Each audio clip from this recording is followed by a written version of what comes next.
الله الرحمن الرحيم.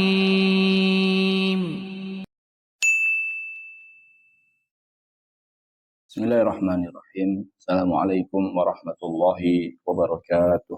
Waalaikumsalam warahmatullahi wabarakatuh. Alhamdulillahi rabbil alamin. Wa usalli wa usallim ala nabiyyina wa habibina Muhammadin wa ala alihi wa sahbihi ajma'in. Amma ba'du. Kaum muslimin dan muslimat rahimani wa rahimakumullahu ta'ala.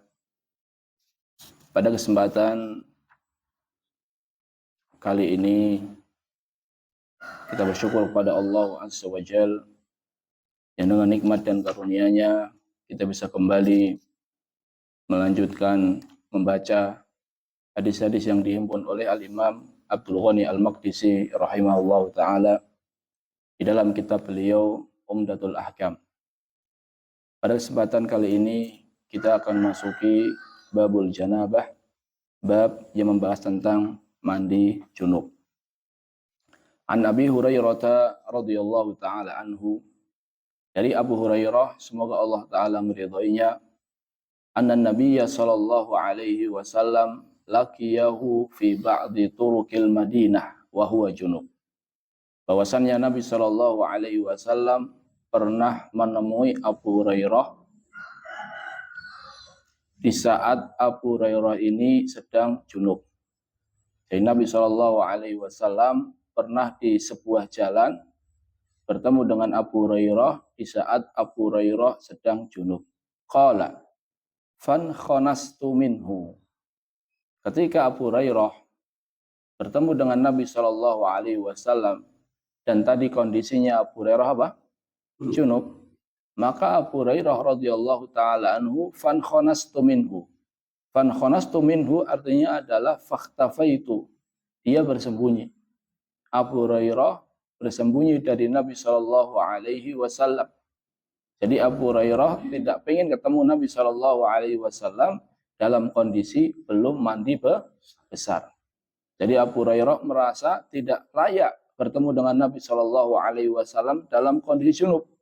Sehingga ketika bertemu dengan Nabi, bukannya mendatangi Nabi, malah apa? Bersembunyi. Fadhahabtu faqtasaltu. Kemudian saya pun langsung pergi untuk mandi. Tsumma ji'tu. Setelah mandi, saya mendatangi Nabi sallallahu alaihi wasallam. Jadi alasan kenapa Abu Hurairah kok malah sembunyi itu karena dia tidak ingin bertemu dengan Nabi sallallahu alaihi wasallam dalam kondisi junub. Sehingga beliau segera mandi, dan setelah mandi beliau mendatangi Rasulullah sallallahu alaihi wasallam faqal. Kemudian Abu Hurairah berkata, "Aina kunta ya maaf." Kemudian Rasulullah SAW bersabda, "Aina kunta ya Abu Hurairah." Kemana kamu tadi wahai Abu Hurairah? Tadi pas ketemu sama saya kok malah apa? Sembunyi. Kamu kemana? Qala kuntu junuban. Fakarihtu an ujalisaka wa ana ala ghairi taharah. Tadi saya dalam kondisi junub wahai Rasulullah, dan saya tidak senang bertemu denganmu kecuali dalam kondisi suci. Ini menunjukkan betapa perhatiannya Abu Hurairah radhiyallahu taala anhu kepada Rasulullah sallallahu alaihi wasallam, sehingga beliau merasa tidak nyaman ketika bertemu dengan Nabi sallallahu alaihi wasallam dalam kondisi yang tidak suci. Faqala, kemudian Nabi sallallahu alaihi wasallam beliau bersabda, "Subhanallah, Maha suci Allah, innal mu'mina la yanjus." Sesungguhnya seorang mukmin itu tidak najis. Hadis riwayat Bukhari dan Muslim. Kaum muslimin dan muslimat rahimani wa rahimakumullah ta'ala. Ada dua poin yang kita akan bahas pada kesempatan kali ini. Yang pertama adalah innal mu'min la yanjus. Sesungguhnya seorang mukmin itu tidak najis. Jadi jamaah, tubuh seorang mukmin, di dalam hadis ini Nabi Shallallahu Alaihi Wasallam bahwasanya tubuhnya ini tidak najis. Hayyan wa mayyita. Baik dalam kondisi orang mukmin itu hidup maupun dalam kondisi orang mukmin itu apa? Meninggal dunia atau telah mati. Jadi jasad orang-orang yang beriman, baik dalam kondisi hidup ataupun telah mati, itu tidak najis. Mana dalilnya? Dalilnya hadis ini. Kata Nabi SAW, innal mu'min la yanjus. Sesungguhnya seorang mukmin itu tidak najis. Dan dalilnya adalah apa yang dilakukan Nabi SAW. Beliau bersalaman, beliau berpelukan dengan para sahabatnya. Kemudian beliau tidak membersihkan diri. Dan Nabi SAW suatu hari jamaah ketika Utsman ibn Maz'un. Utsman ibn Maz'un, beliau meninggal dunia. Faka'anni anduru ila dumu'ihi tasilu ala khaddaihi. Kemudian saya melihat Rasulullah Shallallahu Alaihi Wasallam mencium kening Utsman ibn Maz'un ketika meninggal dunia, dan Utsman ibn Affan, Utsman dan Rasulullah Shallallahu Alaihi Wasallam, beliau menangis ketika Utsman ibn Maz'un meninggal dunia. Ini Rasulullah SAW menyentuh Utsman ibn Maz'un di keningnya, bahkan mencium keningnya, maka ini menunjukkan bahwasannya seorang mukmin ini baik masih hidup maupun telah meninggal dunia, jasadnya tidak apa? Tidak najis. Dan ternyata jamaah, yang jasadnya tidak najis ini bukan hanya orang mukmin, sampai pun orang kafir jasadnya itu tidak najis. Jadi orang kafir itu jasadnya tidak najis. Mana buktinya? Buktinya adalah Allah Azza wa Jalla. Yang pertama, Allah Azza wa Jalla membolehkan menikahi ahlul kitab. Ahlul kitab itu adalah Yahudi dan Nasrani. Jadi boleh seorang mukmin laki-laki jemaah ya. Seorang mukmin laki-laki menikahi perempuan Yahudi atau Nasrani. Yang tidak boleh adalah selain ahlul kitab. Karena seorang mukmin laki-laki menikahi Buddha, Hindu itu tidak boleh. Tapi menikahi ahlul kitab, laki-laki muslim menikahi Yahudi dan Nasrani ini boleh. Sebaliknya tidak boleh. Kalau sebaliknya berarti apa? Perempuan mukmin dinikahi sama laki-laki Yahudi atau laki-laki Nasrani, tidak boleh. Wala tankihul musyrikat dan seterusnya. Jadi di dalam Al-Qur'an Allah Azza wa Jalla berfirman, wal muhsanatu minal ladzina utul kitaba min qablikum. Allah Ta'ala halalkan bagi kalian untuk menikahi wanita-wanita yang menjaga diri dari kalangan ahlul kitab, baik Yahudi maupun Nasrani, untuk dinikahi. Ini dibolehkan jamaah, namun tidak direkomendasikan. Tentunya seorang mukmin dia lebih mencari sesama, lebih mencari wanita yang muslimah, karena nanti dia akan menjadi ibu-ibu untuk anak-anaknya. Jadi jamaah, kalau seandainya menikahi wanita Yahudi dan Nasrani dibolehkan, maka menunjukkan bahwasannya jasad mereka, tubuh mereka itu tidak apa? Tidak najis. Ini alasan yang pertama. Alasan yang kedua adalah Rasulullah Shallallahu Alaihi Wasallam, beliau pernah mengikat Sumamah ibn Utsal. Sumamah ibn Utsal ini dulunya adalah orang musyrik. Ketika dia ditangkap, dia diikat di tiang masjid. Kenapa kok diikat di tiang masjid? Biar Sumamah ibn Utsal ini jamaah dengar bacaan Al-Quran. Jadi setiap hari dengar berapa kali? Minimal 5 kali. Kayaknya kalau sholat zuhur, sholat asar nggak dengar jamaah ya. Pokoknya sering mendengar lah bacaan Al-Quran. Betul jamaah. Di hari ketiga, Sumamah ibn Utsal masuk Islam. Beliau mendengar bacaan Nabi Shallallahu Alaihi Wasallam, apalagi Sumamah orang Arab kan pasti tahu apanya, tahu artinya. Sehingga Sumamah bin Utsal, alhamdulillah di hari ketiga beliau masuk Islam. Intinya di sini Rasulullah SAW mengikat Sumamah bin Utsal di mana? Di tiang dari salah satu tiang-tiang masjid. Maka ini menunjukkan bahwasannya jasadnya orang musyrik, jasadnya orang musyrik atau jasadnya orang kafir, jasadnya non muslim itu tidak apa? Tidak najis. Alasan yang ketiga, Rasulullah Shallallahu Alaihi Wasallam jamaah beliau itu pernah berwudu dari bejana yang dibuat sama orang kafir. Jadi bejana yang dibuat sama orang kafir kan berarti sudah kena sama tangannya orang kafir dan seterusnya jamaah kan. Tapi Nabi SAW berwudu tanpa mencucinya terlebih dahulu. Maka ini menunjukkan bahwasannya jasadnya orang kafir itu juga tidak najis. Jadi contohnya kita bersentuhan dengan orang kafir, maka kita tidak perlu mencuci tangan kita. Adapun firman Allah Ta'ala, innamal musyrikuna najasun. Sesungguhnya orang-orang musyrik ini najis, maksudnya adalah najis maknawi. Najis maknawi itu adalah najis keyakinannya. Jadi keyakinannya tidak beriman kepada Allah, ini apa? Najis. Adapun jasadnya itu tidak najis. Jadi najis maknawi, bukan najis hissi. Jadi najisnya itu abstrak, bukan konkret. Jadi jamaah intinya, adapun ayat ini kata para ulama maksudnya adalah najis dalam artian keyakinan mereka apa?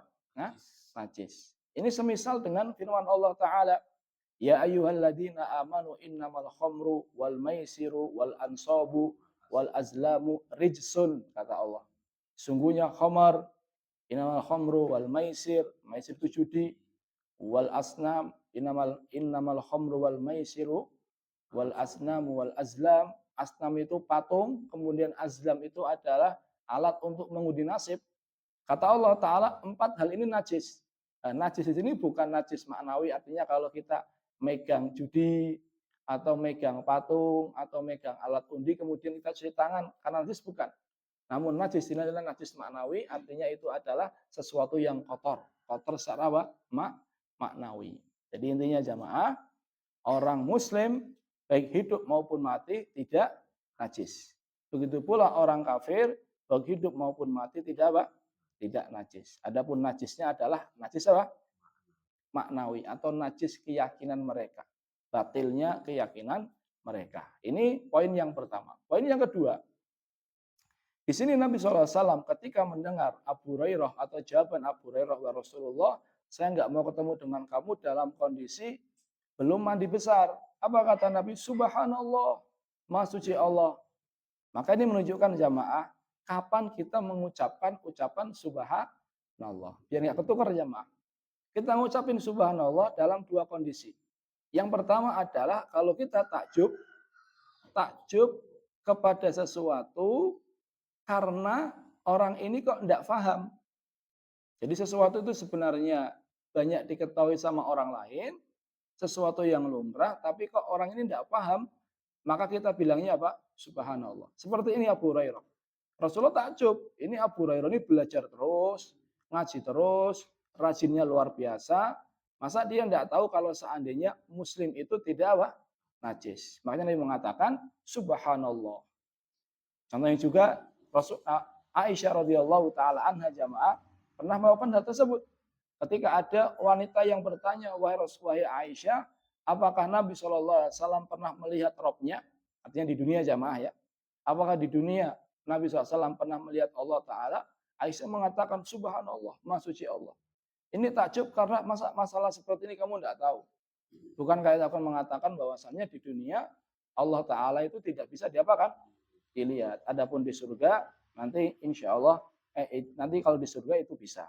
Ini yang pertama. Jadi takjub kepada seorang yang dia luput darinya ilmu yang sebenarnya itu adalah ilmu yang sudah maklum, sudah banyak diketahui oleh orang. Yang kedua adalah takjub ketika terjadi perkara yang besar. Jadi ketika ada sesuatu yang menakutkan, yang sangat dahsyat, kemudian kita takjub, kita mengucapkan apa? Subhanallah. Seperti Nabi SAW pernah takjub, beliau mengatakan, Subhanallah, mada unzila lailata minal fitan. Subhanallah, betapa banyak fitnah yang turun di malam hari ini. Jadi karena terjadi sesuatu yang sangat mengerikan, yaitu turunnya banyak fitnah di malam tersebut, Nabi SAW mengatakan apa? Subhanallah. Jadi intinya jamaah, mengucapkan subhanallah pertama itu kalau takjub, ada orang yang belum tahu sesuatu yang sebenarnya hal itu sudah banyak diketahui oleh orang lain. Yang kedua adalah takjub kalau ada terjadi sesuatu yang besar yang membahayakan. Lalu kapan kita mengucapkan Masya Allah? Kalau kita mengucapkan Masya Allah, apabila kita takjub juga, hanya saja takjub dengan kebaikan. Takjub melihat hal yang baik. Hal yang terpuji. Contohnya takjub, senang lihat anaknya sudah hafal juz 30. Atau takjub melihat pohon mangganya sudah berbuah. Takjub melihat montornya. Takjub melihat apa saja. Jadi senang lihat, Masya Allah. Nah, kalau seperti itu jamaah, makanya kita ucapkan apa? Masya Allah. Contohnya baru beli baju baru kok bagus, bilangnya apa? Masya Allah. Bukan subhanallah. Kalau subhanallah berarti dia apa jamaah?